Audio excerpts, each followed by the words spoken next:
All right, so welcome to the YouTube experience. This is Brandon Allen and New Work Revolution, and we like to take you through all the aspects of leadership, but also how that leadership impacts people in a positive way. So let me start with what we're doing today. I've got George Bryant that we're going to talk to about customer journey, retention, things that most business owners really don't care about. So stick with us. I know retention and customer journey is not important to you, but in case it is, in case you're one of those businesses that could use a little bit more retention, maybe have a little bit more of an intentional experience, tune in to our conversation. Now, George was introduced to me by a mutual friend, Kevin Thompson.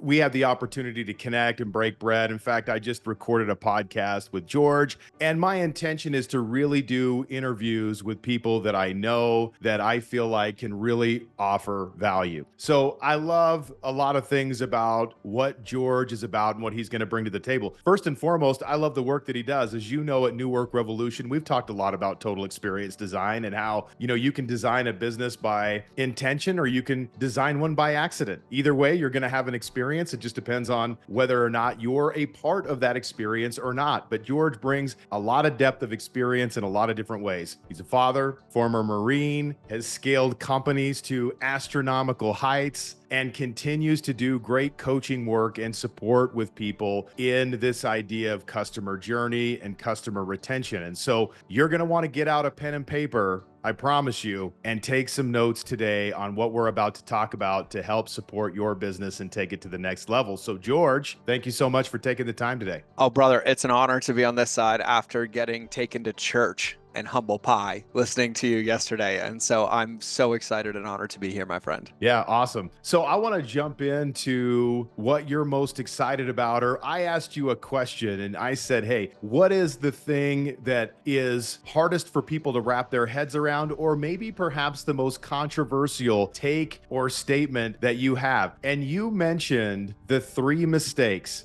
that business owners make around retention and the customer journey experience. So I want to just jump right into that piece and talk about that and what that's about. So walk us through what that is. Yeah, I'm so glad you said it. And I'll share the joke that George gets to keynote once and he's never invited back because it's the right amount of friction and polarity that's created. But when it comes to customer journey, right, just framing this in a really, really easy way, defining customer journey is really designing a path for your ideal customer to have their future self come walk them by the hand to their results without creating codependency with you and making them the hero of their own journey, right? And it's not just when somebody buys, right? Maya Angelou says it best: nobody remembers what you said, they remember how you make them feel. And you know this better than anybody. The customer journey begins on somebody's first interaction, but we've fallen into this world of transact. And really, I've called it high-end prostitution at this point, right? It's just in one and out the other. And at the end of the day, every human being, when they make a decision, they make an emotional based decision, right? Following somebody on Instagram, you have to feel safe to do that. Whipping out your credit card, you have to feel safe to do that. And we get into this trap of more numbers, and we forget about the long-term permanent damage that we're doing to our reputation, our brand, and the trauma that we're actually creating that's getting in the way of our business. And so I got to thank my 7-year-old son for this one, because he nicknamed these the triangle of poop. And there are literally, and in almost 2 decades of doing this, and like you said, astronomical numbers that don't matter, but things to give some credibility to this, especially people like physical products. Like there was one company that had supplements and, they were doing $1 million a month. And I came in and we designed a customer journey for their hero SKU for 30 days. And 18 months later, they had a $2 million day. And their retention went from 3.5 months to 19 months on the same customer. Wow. And another company doing 700 grand a year, we designed a customer journey, i.e. emails to actually get people results with the product that we were selling, not trick them into buying a product. And they annualized an extra $1.2 million on the same customers, and people were excited to buy, right? And so what we have to understand, and this is just for everybody's brains, and if you've never read the book Contagious by Jonah Berger, you're doing yourself a disservice when it comes to business and marketing. There's only 5 reasons people share: humor, credibility, education, social status, and controversy. And one of the famous things that I say is that if you don't give them something good to say, you won't like what they say. But have you ever seen a soccer mom come up to her workout on the Saturday morning with her Starbucks and you'd be like, you know what, George? You'll never believe this. I bought this program last night. They gaslit me into not doing it. I've never gotten a result and you should go buy it, right? People actually have to be able to get results. And in business, and especially digital business, and you've been in this just as long as I have, we've fallen into this trap of believing that once they buy, the game is over. But once they buy, the game begins. And I say this to people all the time. Imagine you get married, and the moment you go home from the honeymoon, you relegated your relationship to automatic text messages and emails and ask me how long your wife lets you stay in the house. It's relationship building at scale, and scaling doesn't come from acquisition. It comes from retention, or else you end up running out of people with burnt bridges that get in the way of you building something that matters, which would be a value-based business that can stand the test of time. And so in doing this for 20 years, and this is the craziest part, these three mistakes are the ones that happen almost at every touch point, every interaction, whether they're following us on Instagram, opting in for something, buying our program, meeting somebody at a conference, getting on a sales call. It's always these three. And so if you're drawing these, I recommend you draw a triangle on your paper and then, to the best of your artistic ability, put a poop emoji in the middle of it. Because even my 7-year-old can teach these now. He's like, if you commit these, you're going to end up with a pile of crap and wonder why everything stinks. And so at the top of the triangle, write the word zone of doubt. Zone of doubt. On the bottom right of the triangle, write the words the inverse journey. The inverse journey. And on the bottom left, write the words drown the journey. So the zone of doubt, and do not write this down, this is my dictionary definition. The zone of doubt is the space between the opt-in, exchange of information, or credit card purchase where the dopamine is wearing off. The longer that zone exists, the faster the undercurrent of your customer or potential customers' anxieties and doubts take over, deteriorating both of your chances of success. And so that's my fancy way of saying buyer's remorse, right? But if you've ever thought about this, and everybody listening to this has been in this bucket, you'll be scrolling through social, you'll see somebody on a post and they're like, hey, give me your email and I'll send you my PDF. So you're so excited you put it in, then you go to your inbox and it's not there. Does that make you more excited to open and find that product? Or did that just become another notch in the bedpost that eliminated safety, right? Or one of my favorite ones. Hey, thanks so much for joining my mastermind for 30 grand. Here's the receipt to remind you how much you spent, and then you're not going to hear from me for 7 days and wonder why all of you are asking for refunds, right? Or, hey, I met you at this conference. I'd love to have your business card. I'd love to connect. And then a week later, it goes in your pocket. You never follow up with them and you miss the entire moment of the heightened emotional state where when somebody makes a commitment emotionally, the first thing they're doing is collecting evidence to either justify they made the right decision or justify that you're a red flag and they want to get a restraining order and get out. And so that's the zone of doubt. We see it with physical products, right? Hey, thank you so much for buying my supplement. Let me tell you how I spent the last 18 years of my life scouring the jungles of Costa Rica, and I brought 6 board-certified surgeons on to raise $1.5 million because I care about you. And a woman's receiving that, like, are you seriously gaslighting me right now, you narcissist? Like, I already had enough evidence to buy the product. Why are you giving me every red flag possible? And so this zone of doubt happens everywhere. People send us a DM on Instagram. They leave a comment. Then we understand and we get to these complaints of like, well, nobody engages with my social. And I'm like, okay, when was the last time you went to social, left a comment or a question on somebody's post, they never responded, and then you went and asked them a question again? We end up conditioning these behaviors and then complaining about the fact that they don't follow them. But without the relationship, there is no retention. And without retention, there's no revenue. And so that's the zone of doubt. That one is probably the biggest one that's committed across the board, and I can give you thousands of examples. So then the second one is the inverse journey. And this one's a really easy one to remember. The inverse journey is when in any communication or touch point with a customer that you're talking about yourself or your results instead of them and their future results. And so the easiest way to remember this is your customers' results will tell them everything they need to know about you. But I don't need you to come buy a product from me on how to get a 6-pack and then get an email from me telling you how amazing my 6-pack is. That doesn't do anything except give you more evidence that you can't achieve what it is that I promised to help you. Or you come hire me as your coach and I'm like, great, Let me tell you how I built all my 7 and 8 figure companies. Let me tell you how amazing I am. And they're like, yeah, but I paid you to help me. And so you talked about this on our podcast as a leader, being that leadership is to give more than we receive. But when we think about selling, when we think about coaching, when we think about leading, what we're really doing is holding possibility and transferring confidence and energy until they have enough of their own to believe it to be true. But that doesn't happen when we're constantly talking about ourselves. And so the inverse journey, and a tangible example, and you'll see this on Instagram all the time. Hey, leave me a comment so you can have my 7-step system that I'll send you in an hour. And they're like, yay. And then they shoot you DM. Hey, I'm amazing. Here's my system. Good luck. Instead of like, hey, Brandon, holy moly, it feels amazing to know you care about your customers and want something different. I'm going to send you a link to this 10-minute video. And by the time that you're done, you're going to be able to know this, know this, know this, and implement it into your business today. And if you have any questions, you can just shoot me a DM. But no, I'm going to reference the video anyway. So here's the training, right? One's about me.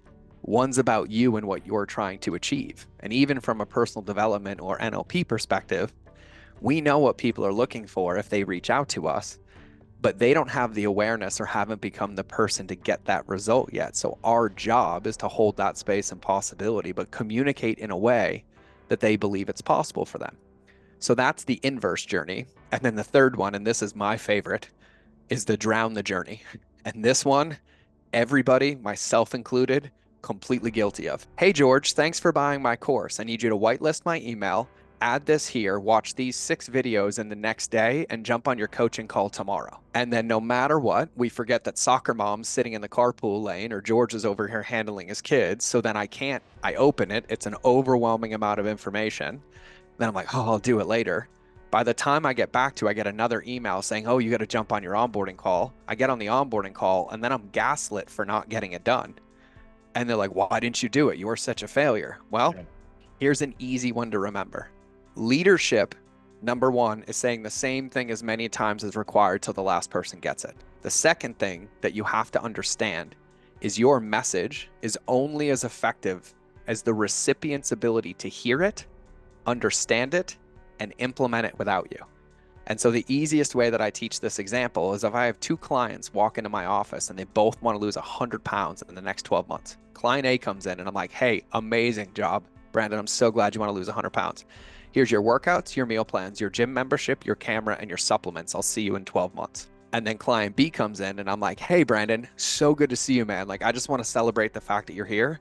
Tonight, I just need you to go drink 12 ounces of water, try to get 8 hours of sleep. And tomorrow morning, we're going to go on a 10-minute walk and then we'll make our first meal plan. And I do that every day for 30 days. And I ask people, which one's going to lose the weight or get closer? And everyone's like, well, duh, client B. And I was like, yeah, then why do we treat everybody that we spent 30 days, 60 days, 90 days, 180 days courting? And then the moment they say yes, we dump everything on them and expect them to have a different result.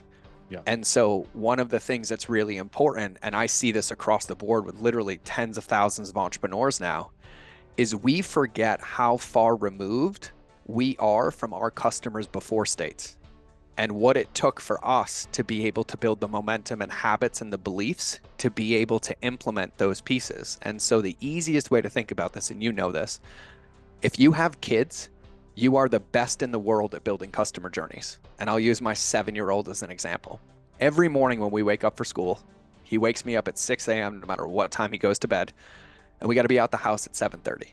And I'm like, all right, buddy, hey, good morning. I need you to brush your hair, brush your teeth, get dressed, pack your backpack, eat your breakfast, put your toys away, and meet me at the door at 7:30. And as a parent, what are my chances of success of my son getting all of that done and meeting me at the door at 7:30? It's not zero. high.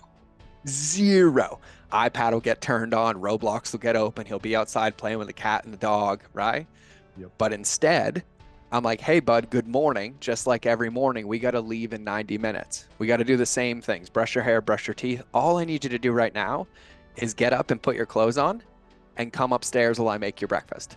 I make his breakfast. I'm like, hey, bud, your breakfast is done. I need you to go brush your teeth, put your shoes on, and get your backpack by the door. Hey, dude, your backpack's by the door. Amazing job. You have 20 minutes to play. Set a timer, and I'll meet you by the front door to leave. And somehow magically we get out of the door every day on time. That's what a customer journey is.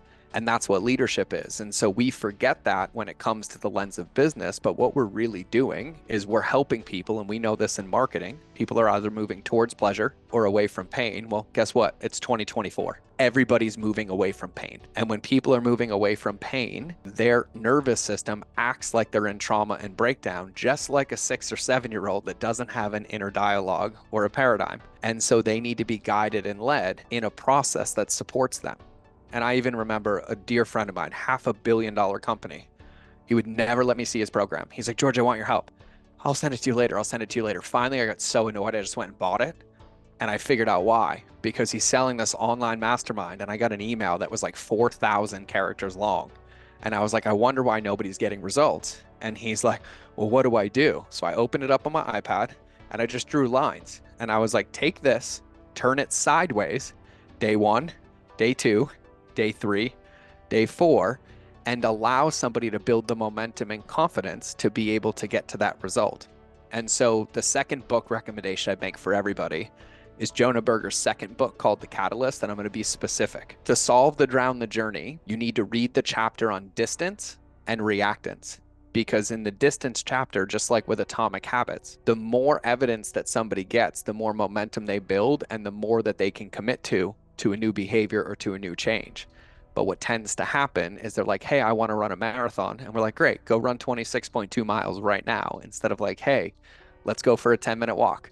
Let's go run for 15 minutes and then building up as we go. And so those are literally the 3 biggest mistakes that apply to consultants, coaches, courses, products, social media, you name it. They are the dirty 3.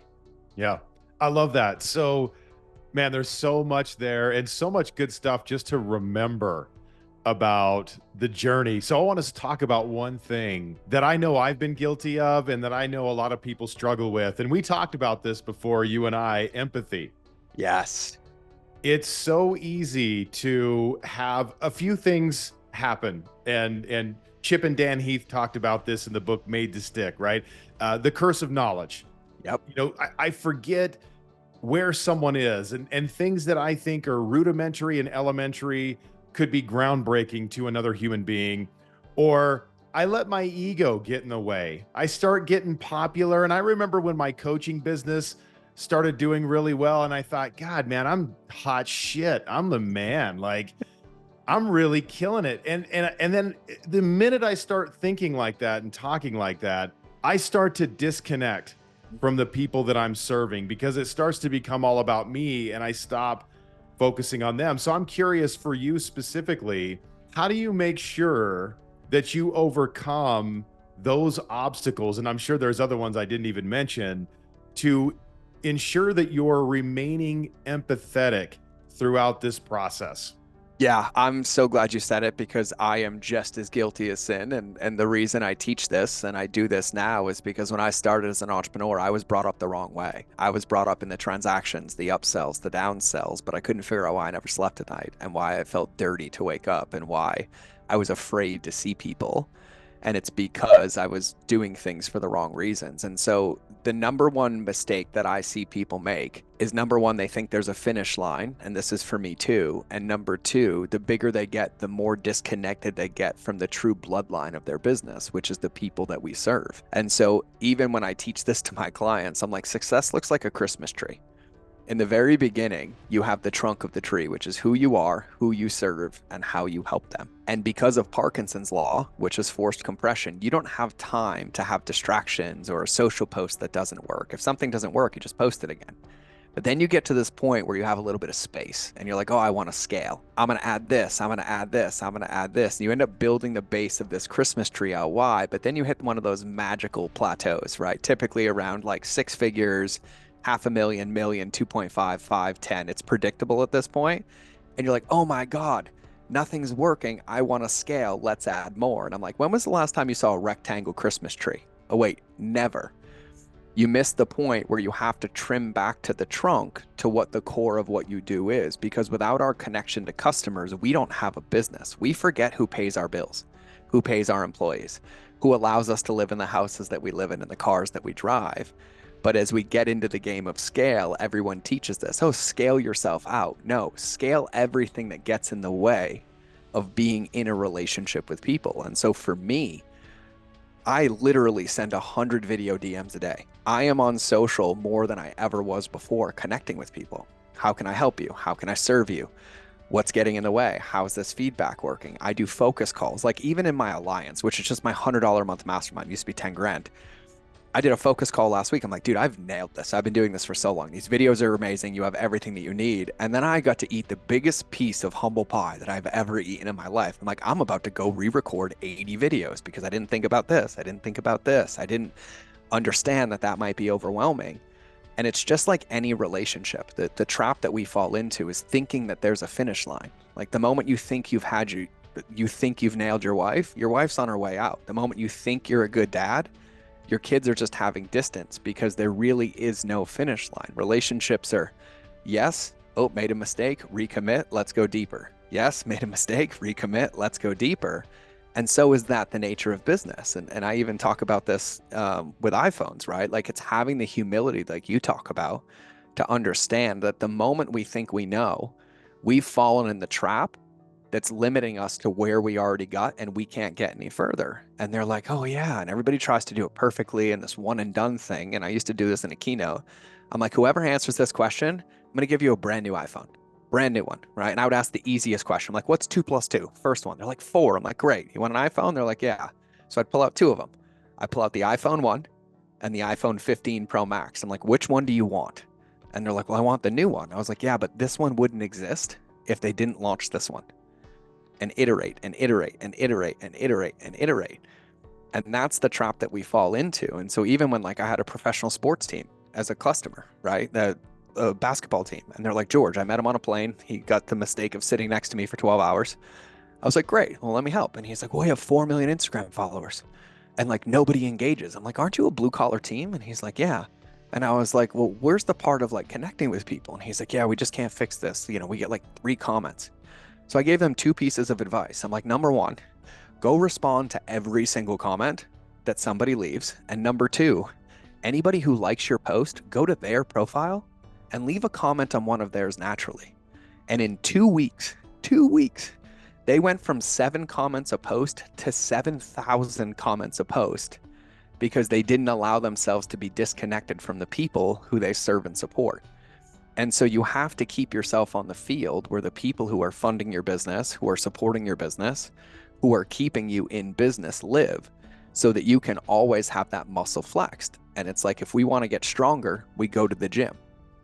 If you want to get better at business and understand how your business works and have that humility and empathy, you need to go to where people are hanging out and be willing and ready to stand in the fact that none of us know the answers. We're all just figuring it out.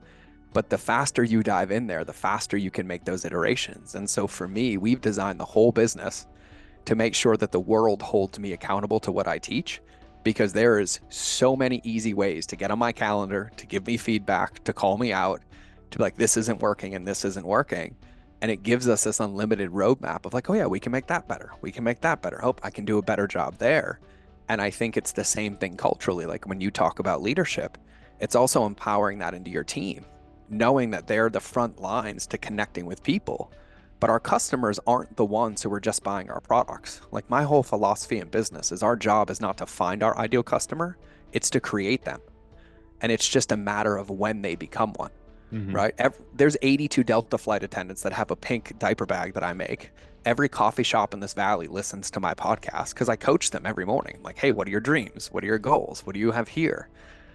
And we can't ever get in the way of the fact that everybody that we meet, everybody that we talk to, even if they haven't given us their credit card, we're monetizing the true one thing that matters, which is relationships, because that's really what we have. And so for me, I just don't allow myself to get removed from where the gym is or where the workouts are happening so that I can be served every single day. And quite frankly, it's painful at times. We talked about this yesterday. Like it's humble pie. And I'm like, God, I've been doing this for 20 years. I thought I nailed it. Like I've thought of everything. Like this works. And they're like, nope, you missed this, you missed this, you missed this. I'm like, great, let's get back into the kitchen and put the recipe back in the oven.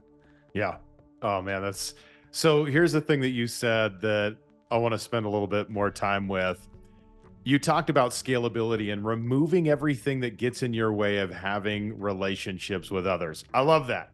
So that really made me think about my own journey. And I think there's two types of people that come to work. There's the people who are relational, and those people tend to be not very time conscious. They are always stressed out because things are always behind, or they procrastinate to the last minute, and they really put a premium on relationship building. I mean, that's really what they love to do. There's other people who are task oriented. They're the people that are like, get the hell out of my way. I'm trying to get this done. This needs to get done on this day. I have this to-do list. It needs to get done. And we tend, and I'm one of these task-oriented people, tend to sacrifice relationships over getting something done. Now, it doesn't mean that I'm not, so when, as people are listening to this, it doesn't mean that I'm not personable. I can be very personable, but at work at times, or even in my home life, I can get very focused on what needs to be done. So for us taskers, especially, who let the other things get in the way of the relationship building, what would you tell us? Yeah, I love this question so much. And the easiest one, and actually we talked about this, I asked you about this, is to go from tasks to outcomes. Because tasks are linear and create disconnection, and outcomes create possibility and connection, right? And we tend to fall in these traps of the mind trap of hiding behind tasks because they allow us a space to give ourselves this illusion of control or this illusion of safety. But typically, when I find myself hiding in tasks, I'm disconnected from what I'm genuinely trying to achieve, right? Like in tangible examples, like, oh my God, and this is one of the traps I see early entrepreneurs fall into. Like, oh my God, I'm going to spend 90 days behind the scenes building this thing that no one's ever seen before, make this perfect course with 80 videos and all these funnels, then launch it and be upset that nobody ever buys it. And I was like, Kevin Costner lied to you. If you build it, they don't come. Right? If you build it with them, they never leave, right? And it's this really, really fine line between moving these tasks just to check things off and get the dopamine hit versus protecting the outcome and being able to mitigate the choices that we make to get there. And it's really, really about what we're focused on. And, you know, for me, tasks are not the way that you win the game. Even in the Marine Corps and everything else, I've fallen into that trap. Like I remember as an early entrepreneur, I'm like, okay, if I do this, I do this, I do this. And I had like 8 million to-do lists and checklists. And over the years, I was like, wait, of all those 86 things I did today, the only three things that mattered were the three at the top that everybody responded to. And the rest of this was my ego and completely got in the way of the outcome. And so it's really a muscle, right? And it's having the awareness to mend our mind and be able to work on it. Like maybe give yourself an outcome, give yourself a task, but you also have to recognize that every time you move another mile marker in a marathon, you might have to adjust your cadence. You might have to adjust your strategy and adjust your pace. And all too often we fall into this trap of like, okay, I can't do this, or I'm going to do this till I hit these next 60 steps. But you forget that on step one, you're going to lose your shoe. It's going to get untied, or you're going to have a cramp, and you can't follow the rest of that race plan exactly what's there, which is why I love things like Agile and sprints and Lean Six Sigma, is because it forces this perspective of going and protecting the outcome, but not being attached to the linear task that we get there. And really, at the end of the day, if you're thinking about it in the lens of business, the outcomes are shared by you and your team, right? You have in Mike Michalowicz and Clockwork, that's a dream book all day. You have your queen bee role, right? And in your company, there are only three things that generate 80% of your revenue. And then each employee or yourself, there are only three things that generate 80% of those results. But yet we end up locked into these other, I don't know, 800 tasks that hit the 20%. And then we wonder why this result isn't getting created. And so it's this constant reassessment of like, is this moving the needle? Is this moving the needle? Like for me, as much as I hate to say this, if I don't record a podcast, you know this better than anybody, and I miss my schedule and then I drop one out of alignment, my business doesn't work. So it doesn't matter if I have 787 things on my to-do list. If I'm behind and I don't get that show recorded, there's no chance that it's going to win the long game. And so it's really also having the perspective to hold ourselves accountable and really look at it, whether it's data driven, whether it's intuitively driven, whether it's customer driven, to know what tasks or outcomes really genuinely move the needle or put the ingredients in the kitchen for them to be used. And then also allowing yourself to play, right? And so I say this to my clients all the time. I'm like, you can go do all of that. You just have to earn the right to be distracted. And they're like, huh? I'm like, yeah, yeah. You want to do that? You want to do that? You want to do that? Like, yeah. I'm like, great. Hit those 3 needle movers first. Then you can go build whatever you want to build behind your laptop for the next week. I'll still tell you I told you so. But then you've protected your inputs to Mm. create that outcome. And it's really more of a game because everybody's a little bit different. And so that's how I approach it every single day. Nice. I love that. That is such good insight around just getting out of the task focus and really focusing on what truly matters. And I'm guilty of this. I fight this all the time. Okay, Yeah. what am I doing? And I even had a conversation with a leader about this recently, and I think I might have hurt their feelings a little bit when I said, "Hey, when you clear out your inbox at the end of the day, has anyone ever written a book that said, 'Hey, the secret to my success was how good I was at email?'" Yeah. Right? I mean, look, and there's components of that that's important, but it's not, checking your email doesn't necessarily generate revenue. Now, it could generate some, but it's probably not going to generate the kind of success that you're looking for. So I love that you brought that up because for us taskers, we need Oh yeah. help in And I that was the area for inbox, I sure. was the inbox zero guy. Yeah. I was genuinely the inbox zero guy. Like I even use superhuman because that's their claim to fame. We'll get you to Oh yeah. inbox zero I everything, use right? Like superhuman. I love superhuman. And then it's Yeah. so funny because I had like the biggest life breakdown Yeah. like 2 years ago, navigating divorce, almost losing everything again. And I hid and I literally didn't check my email for like 9 months and nothing happened. And Yeah. now I've offended quite a few of my clients because they come into my office for an intensive and they're like, dude, I just can't get through this inbox. I'm like, I can fix it for you, I promise. And it will only take me like 2 minutes. And like, yeah, Yeah. I'm like, give me your email. Control, Alt, Delete, empty Yeah. trash. Delete And it they're all. like, oh. And I was like, watch, anything important, they're going to email you Gonna again. come How does back. it feel to have space? Right. And Absolutely. it's these traps, right? And I say this, and you know personal development, right? But it's these stories that we're either caught or taught that we Yeah. end up thinking that recondition these neural pathways in our brain, right? You have 60,000 thoughts a day. And Yeah. every time we think these thoughts, it like wears down this path on the Yeah. hiking trail and deepens them in. But really, none of them are true, Yeah. right? They're just possibilities. And so we also have to be willing to use some divergent thinking and Yeah. think of different possibilities to achieve the same outcome, right? Like Absolutely. this is the like one of the most magical things. And one of my favorite ways, I have a model for this, but we'll have to do that in another show. But one of the easiest ways to do this, and I say this to entrepreneurs all the time, we fall into this trap of what can I do? What can I do? What can I do? The moment you say can, you're stuck in convergent thinking because can implies what have I done to reference in the past? The moment you change that question to what could I do, it forces your brain state into divergent thinking, which is possibility, to start thinking about outcomes differently, right? And Yeah. I even just read a study of a PhD woman at Harvard, and for every one of her grad students, at the end of the course for their thesis, she brings in kindergartner students to sit with them because it forces their brain into divergent thinking because they're so task-based and so linear trying to check the box. Yeah. And these 5-year-olds shatter the paradigms of these graduate students because they solve challenges in like 30 seconds that they've been stuck on for Yeah. weeks and weeks and weeks. And so it's really just flexing that muscle and being completely okay with it that makes the biggest difference.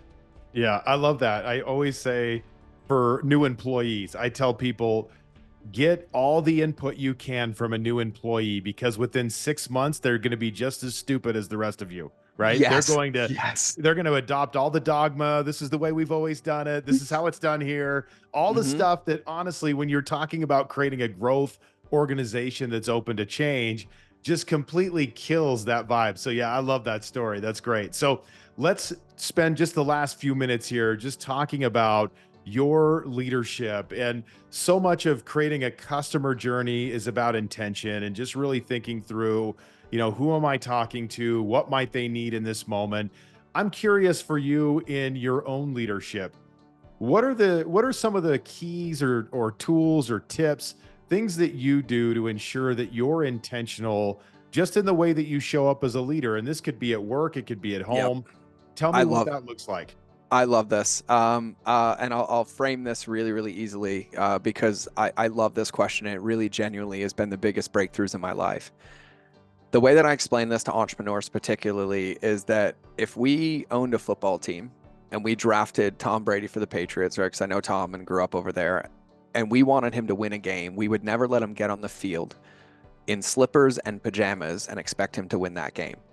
But yet every day when we wake up, we let the world dictate our energy and how we're going to respond to the day because we don't put our pads on. And so for me, my success every day and my intentionality comes down to what I do in the morning. So I broke this down for myself into a 4-part model. I call it my sacred light keeper quadrants, right? So I focus on my heart, which is my faith, my mind, my body, and my business. And I say I have to earn the right to touch my business every day, because if I don't plant new seeds for my future before I weed what's in front of me, I'm never going to have a harvest. And so I have pretty tight containers. Like, I don't do a call any day until 10 a.m.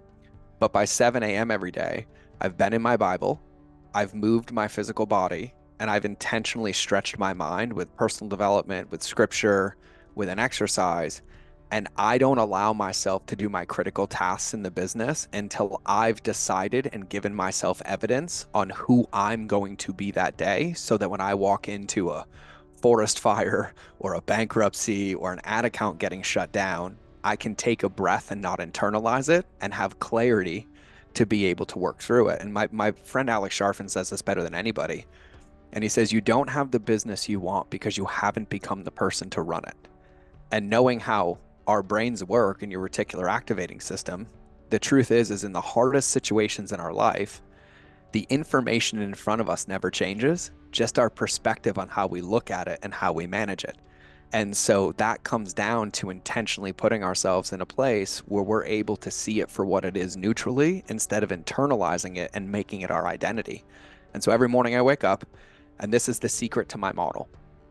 Entrepreneurs specifically love to set themselves up to fail, right? They'll be like, oh my God, I fell out of shape. I haven't been in the gym in 6 months. I'm going to start working out again. So they're like, I'm going to go to the gym every day for an hour a day. No, you're not. I promise.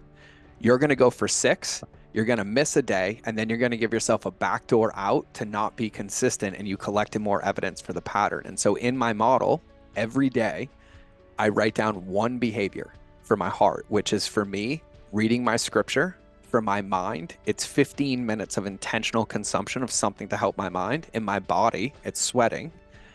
And then I have a model called the wedge of expectations. And I ask myself 2 questions. On my absolute best day, what's the most I want to achieve? And I'm like, I want to watch an hour of scripture. I want to do a 1-hour workout, and I want to consume an hour of a personal development book.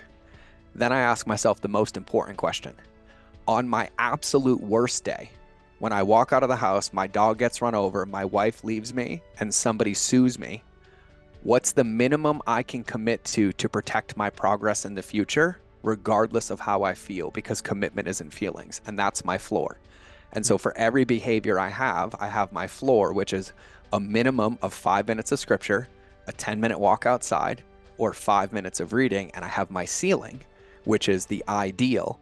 And my job is to protect my floors every day, because consistency will always trump intensity. And what I've found is that's my biggest breakthroughs when it comes to life, because one of my favorite quotes, and I love that you referenced Proverbs yesterday, is I had one of my mentors say, your biggest challenge is you've never been quiet enough to hear God's whispers. So you're building everybody else's visions instead of asking yourself what yours is. And so I protect that space. So then when I get into the needle movers, right? And that's before anything touches my calendar, I hit the floors of each one of those and I'm like, great, no phone, no email, no nothing. If I do these 3 tasks right now, I've already protected my future. My podcasts are done, my intros are done. And now the rest of the day, I can go be a firefighter, fight arson, do whatever I want to do, but I've already protected my future. And that discipline to that has been the biggest breakthrough for me, and also keeping me humble, keeping me grounded, keeping me connected, and not allowing me to internalize the stress and the noise of owning 8 companies and being an entrepreneur, and not getting wrapped up in everybody else's stories. Yeah, I love that. If, as you're listening to this, hopefully you took some notes. If not, you might want to go back and rewind that, because, I mean, listen, it's so important to really define what are the things that we need to be okay. What are the things that we need to continue moving, to continue doing the things that we want to do? And it's really easy to let, for lack of a better word, the bullshit that comes, regardless if we want it to or not, to get in the way of the things that are most important for us. And then we end up feeling a lot of anxiety. We feel a lot of stress. All these things kind of come up for us that interfere with our ability to really serve other people. It's hard to serve people well from a place like that, where you're in the red, you're stressed out, you're buzzing. And so I love just having that space of, hey, what's my floor? What's my ideal? And protecting that on a day-to-day basis. I think too many of us struggle to do that. We let other things get in the way of protecting ourselves. And I think for those of you who are empathetic people who feel like it's selfish, just remember that, if you don't take care of you, it inhibits your ability to take care of other people. And I've seen this time and time again. I've experienced that in my own life. So George, I love you walking us through that process. I think that's really powerful. Brother, even what you said yesterday, like when you were talking about this, I've repeated what you said yesterday to 30 people already, where I was like, your job as a leader is not to get your bucket full. It's to fill your own bucket so that you can fill others, right? And like, I've relegated my life. Like, I was a Marine. There's only 3 colors of crayons in my box, right? Black, white, and pink. That's it. Anything else, like, you're not going to get it. I'm not an educated dude, but I've like relegated my life to fortune cookies. And I'm like, I fly a lot. What's the first thing they say? Put your mask on before you put anybody else's on, right? And in entrepreneurship, it's literally the one bucket where we celebrate the biggest amount of self-sacrifice and addiction that exists, and then we wonder why we don't have the capacity to create the results that we want. Right. And we end up down the road, and we've all been there, a lot of us that have been in it, everything on paper that you've ever wanted, all the cars, the houses, the money, but yet you're dead on the inside, you're exhausted, you have adrenal fatigue, because you have to pretend like you have it now. And we aren't what we do, we're what we tolerate. And, for us, like, leadership is not something we say or something we do. It's who we choose to be. Yeah. And I think it really boils down to consistency. And it genuinely saved my life. And for everybody listening, like 2 years ago, when I was at the quote unquote height of my career, I was also 100 pounds heavier. I weighed 266 pounds at 5'7". I'm 162 right now. And it was because it was all this intensity, or I'll do it later, or, oh, that's not important right now. And it almost killed me. And now it's like easy. I have a 6-pack at 40. Like, I didn't know that was possible. Like, what's happening right now? But it's really about that consistency, and it's a long game that we're playing. And so we have to protect those inputs. And when protecting those inputs, it gives us the most powerful space to be, which is a connection to ourself, our inner voice, your God, whatever that is, to get the clarity of where to spend your time. Yeah, I love that. All right.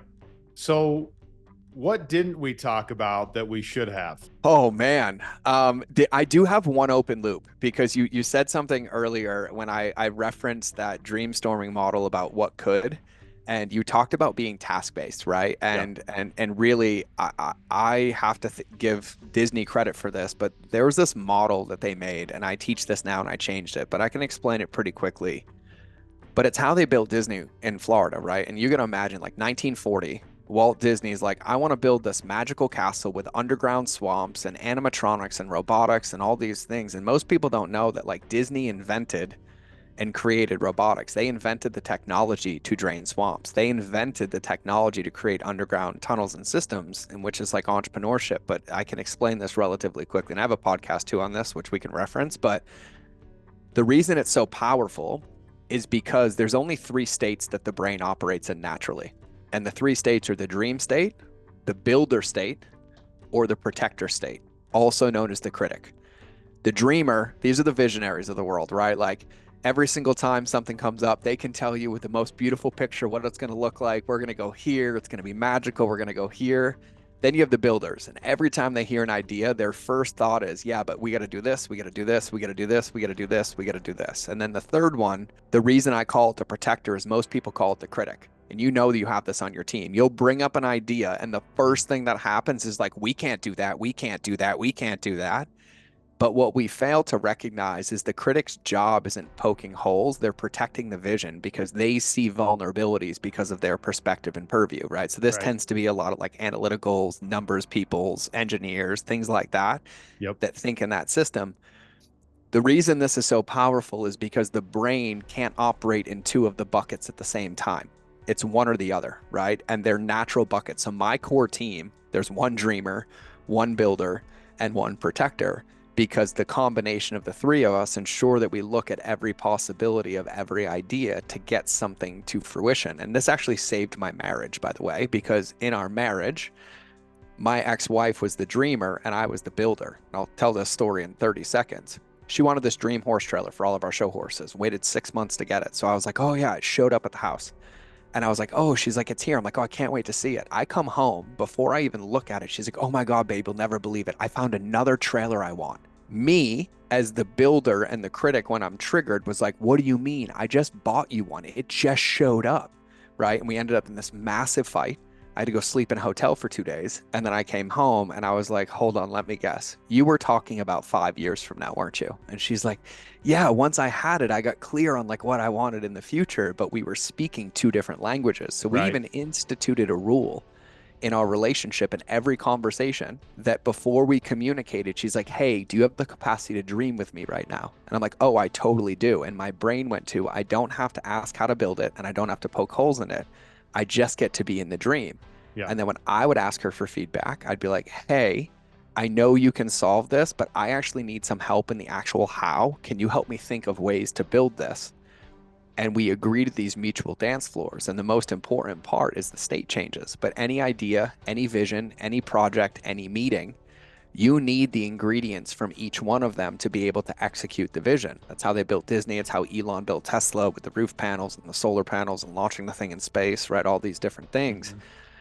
And so the easiest way to understand this is that when you're communicating, even as a leader, you might not put somebody in the bucket, but if you listen to how they talk, you can tell what bucket they live in. And your job is to meet them in that bucket until they feel complete and then invite them into another bucket. Or if you're running meetings or doing, ideation, you're like, hey, we're going to dream for 5 minutes, which the rules are simple. You can only add to the dream, but you can't ask how and you can't poke holes in it. And then you have to close the container and state change. Go for a walk outside, change the Zoom link, say your phone number backwards outside out loud. And then you go into the build state. And the build state, it's we can't add or take away from the dream and we can't poke holes in it. We can ask ourselves one question: how could it be done? And then when you finish that state, you take a break and then you come in and you go into the protector state and you look at both sides and you're like, what could go wrong or what do we have to think about? And if you do that, what you end up with is every raw ingredient needed. And if you solve any one of those protector moments, every one that you solve is one step closer to that dream becoming a reality, but it's only one of those three states. And they happen to be the only three states that we operate in with our brain. And so it's a massively powerful tool. Oh, that's such a great distinction. I love those shifts, the buckets, because you're right. At work, we know all of those people. In life, we know all of those people. And when you're one way, you tend to be critical and judgmental, right? Of Uh-huh. the other buckets versus how do I work with these people Yep. in a really productive way where we can all be heard and use the collective abilities that we all have to Yep. get there, right? Yep. So I love that. All right. So George, if people want to connect with you and get in relationship, where do they go? What's the best places for them to do it? Yeah, well, so you're either in one of two buckets. You believe I belong in an asylum, which you're right, no matter which bucket you're in. And I do, and that's okay. I'm a little bit of crazy, but honestly, the best place would be my podcast. And if you want to see the pinkest website in the world, it's mindofgeorge.com, since pink's my favorite color. But also, I highly recommend, and I'm going to say this personally, that you listen to Brandon's podcast because it's literally one of the best podcasts I've recorded, and it's coming out by the time you listen to this. And genuinely, and Brandon, I mean this for everybody listening. If I can do anything, if I opened any loops, if I confused you at all, if you're curious, if you shoot me a DM on Instagram, you can ask me any question you want, and I will answer it. I will guide you. I will send you resources and anything just to help you. And so my Instagram is it's George Bryant because the was a little too conceited. So I went with it's George Bryant. And all of it's linked on the website. But anything, we have customer journey resources and even the things that I referenced. If you don't even want to do the work, if you just DM me, hey, can you send me that Dreamstorming podcast? I will go find it and I will send it to you to make it easy so that you can use it in your team or in your company and help. And so those are the best places to find me, mindofgeorge.com. And then my Instagram is it's George Bryant. I love that. So here's some final thoughts here. As you think about your customer journey, as you think about your ability to retain, What George is talking about, in my opinion, is the key to overcoming commoditization in a world that is driven towards cheaper, faster, and easier. And if you've tried to play in one of those buckets, you realize those buckets are pretty hard to compete in. It's pretty hard to get a foothold in those particular buckets. What George is talking about is a way of thinking about your business in a way that serves a particular kind of person in a particular kind of way that really plays to the strengths of your organization. So go back and listen to this. You'll probably want to listen to this more than once. Take some notes, think about what's next for you, and start putting those things into play. We're going to put all the ways to get a hold of George or below, so you can check out what he's up to and get a hold of him to start that relationship, because George and his team is going to be an asset that you want to help support your business. So George, thank you so much for taking some time and being on the show today. Oh, brother, it was an absolute gift. And just so everybody knows, I'll pre-handle it. I drowned all of your journeys on purpose. So I'm aware I committed that mistake on this call because your subconscious needs a little paradigm shift. And I thank you for saying what you just said, because everybody asks how to scale, and you scale by doing the unscalable. But I will just leave everybody with this. You're guaranteed to lose on width, and you're guaranteed to win on depth. And I promise you, it's easier to just do it the right way the first time and cut out all the lessons that are coming to force you into that bucket in the first place. All right. I love that. Great thoughts. Write that stuff down, take some notes, explore your own customer journey, and we'll talk to you again soon. Take care.